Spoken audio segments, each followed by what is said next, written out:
Bismillahirrahmanirrahim. Assalamualaikum warahmatullahi wabarakatuh. Alhamdulillahi rabbil alamin. Nahmaduhu wa nasta'inuhu wa nastaghfiruh wa na'udzu billahi min shururi anfusina wa min sayyiati a'malina. Man yahdihillahu fala mudilla lahu wa man yudlil fala hadiya lahu. Asyhadu an la ilaha illallah wahdahu la syarika lahu wa asyhadu anna Muhammadan abduhu wa rasuluh. Allahumma salli ala sayyidina Muhammad wa ala alihi wa sahbihi ajma'in, amma ba'd. Sinina tamataki saudara-saudara lelaki yang dihadiri di menyimak barangkali di orang yang insyaallah dirahmati oleh Allah Subhanahu wa taala. Mendapatkan kebahagiaan, kebaikan di dunia dan di akhirat adalah impian, kemauan, cita-cita dari setiap umat muslim.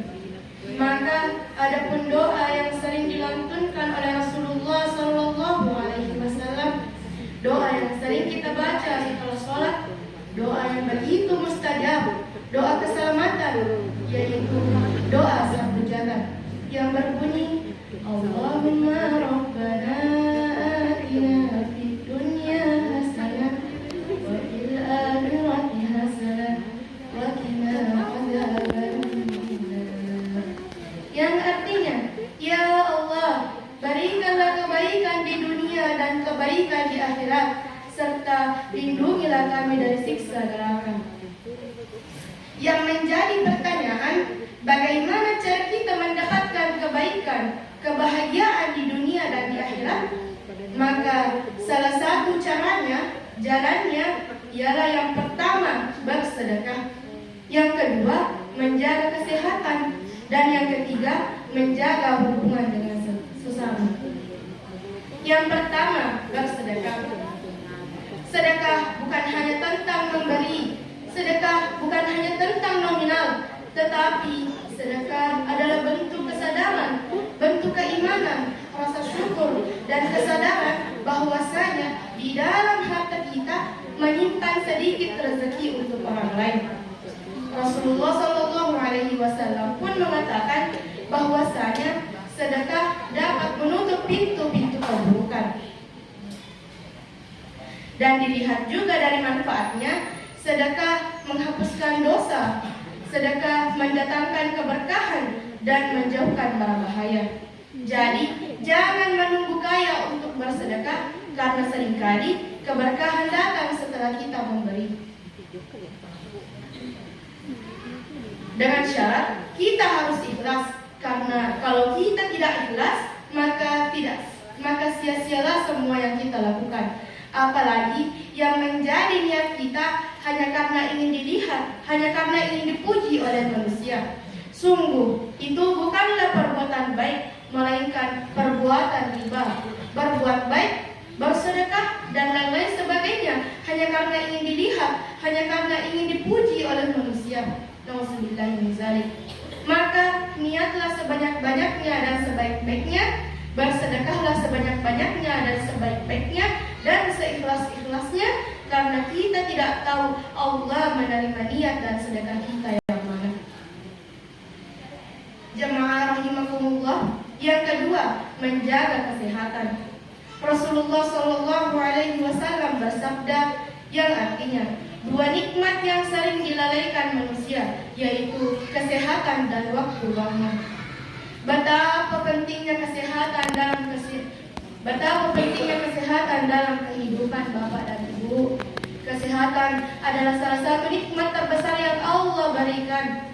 Tiada guna harta yang banyak, tiada guna aset di mana-mana, tetapi jika tubuh lemah tak bertenaga, apalah gunanya? Rasulullah Shallallahu Alaihi Wasallam mengatakan bahwasanya sesungguhnya tubuhmu berhak atasmu. Hadis riwayat Bukhari dan Muslim. Hadis ini mengingatkan kita bahwasanya tubuh kita bukanlah milik kita sepenuhnya, tetapi hanya raga yang diberi nyawa, yang dipinjamkan oleh Allah Subhanahu wa taala. Amanah Allah yang harus kita kita jaga dengan sebaik-baiknya. Janganlah kita kotori pinjaman Allah dengan berbuat semena-mena, apalagi mempergunakannya untuk bermaksiat. Firman Allah dalam Quran Surah Al-Baqarah ayat 195 yang berbunyi, Bismillahirrahmanirrahim. Wa anfiqu fi sabilillahi wa la tulqu bi aydikum ila at-tahlukati wa ahsinu.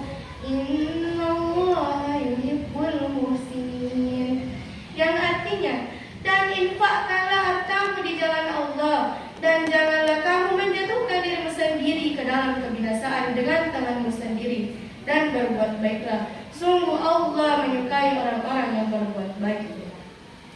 Dan yang ketiga ialah menjaga hubungan dengan sesama, terlebih lagi dengan orang-orang yang berada di dekat kita, dan kita mengambil bahwasanya orang-orang yang berada di dekat kita adalah tetangga-tetangga kita. Mengapa tetangga? Karena tetangga adalah keluarga terdekat kita, orang yang berada di dekat kita, dan bahkan tetangga lebih daripada itu semua.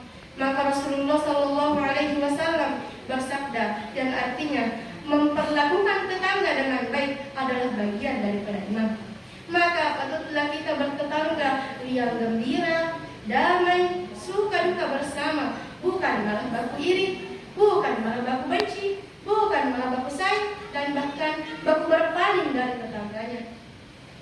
Sakit fisik bisa diobati, tetapi sakit hati yang dikarenakan iri dan benci hanya bisa disembuhkan dengan hati yang bersih. Jangan sibuk membandingkan hidup dengan orang lain, karena setiap orang mempunyai rezekinya masing-masing. Oh jamaah, oh jamaah, alhamdulillah. Jadi melo kak jelok tareki, melo mana 3 tahun surga? Mau? Mau? Ayo malu dong bapak-bapaknya. Oh bapak, oh bapak, melo kita surga. Jadi tiada rekomakoro. Maka untuk mendapatkan kebaikan, kebahagiaan di dunia dan di akhirat, maka yang pertama bersedekahlah. Ringankanlah tangan untuk memberi, ringankanlah tangan untuk membantu, ringankanlah tangan untuk membagi, dan ikhlaskan hati saat melakukannya. Dan yang kedua, jagalah tubuh dari hal-hal yang dapat menimbulkan dosa, karena tubuh ini adalah milik Allah yang dititipkan untuk kita. Dan yang ketiga, jagalah hubungan dengan sesama, terlebih lagi dengan orang-orang yang berada di dekat kita. Sedekah menjauhkan kita dari musibah. Tubuh yang sehat membuat kita kuat dalam beribadah, dan hubungan sosial, hubungan pertetanggaan, hubungan persaudaraan yang baik membuat hidup kita terasa damai dan tenang. Coba bayangkan, kita sehat, kita dermawan, dan disukai oleh orang-orang yang berada di sekitar kita, maka betapa indahnya hidup ini. Semoga Allah menjadikan kita hamba yang pandai bersyukur, ringan tangan dalam memberi, dan baik dalam berhubungan di masyarakat. Semoga Allah menjauhkan kita dari musibah yang dapat memecah berai kita. Mungkin cukup sekian yang dapat saya sampaikan, lebih dan kurangnya mohon dimaafkan. Unsur maqala walakan surman qala, lihatlah apa yang disampaikan, bukan siapa yang menyampaikan. Minallahi musta'an wa ilaihi tiklan. Assalamualaikum